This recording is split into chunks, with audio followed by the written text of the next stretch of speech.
내일 박근혜 전 대통령의 운명을 결정지을 구속영장 실질심사가 열립니다. 박 전 대통령이 직접 출석하겠다는 의사를 밝히며 법원은 경호와 현장 통제 준비로 분주한 모습입니다.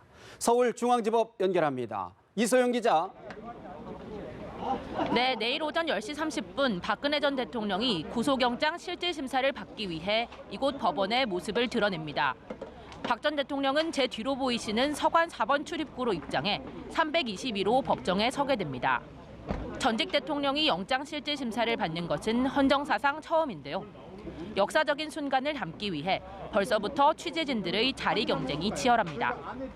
내일은 재판 관계자, 민원인 등 더 많은 사람들이 몰릴 것으로 보이는 만큼 법원은 박 전 대통령을 맞을 준비에 눈코 뜰 새 없이 바쁜 모습입니다.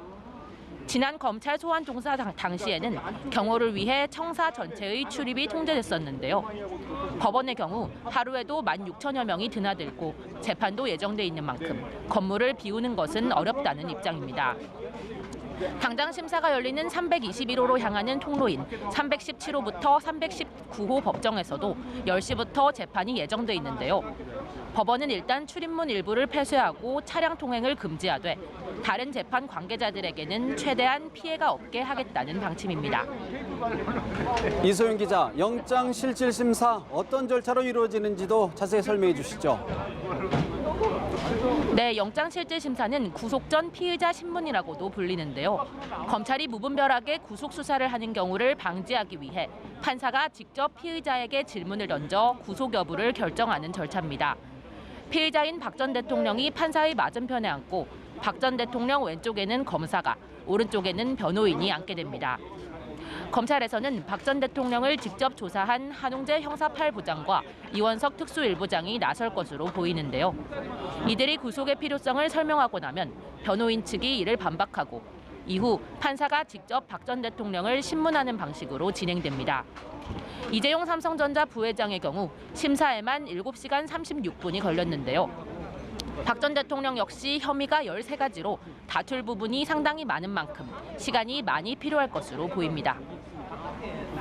영장 실질심사가 끝난 이후 상황도 궁금한데 박 전 대통령 어디서 대기하게 되는지 결정이 됐습니까?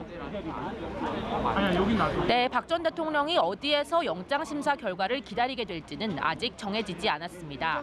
통상적으로는 심사가 끝난 후 재판부가 구치소나 유치장 등 대기 장소를 지정하는데요. 박 전 대통령의 경우 경호 문제가 있는 만큼 법원과 검찰이 협의해 오늘 내로 대기 장소를 확정한다는 계획입니다.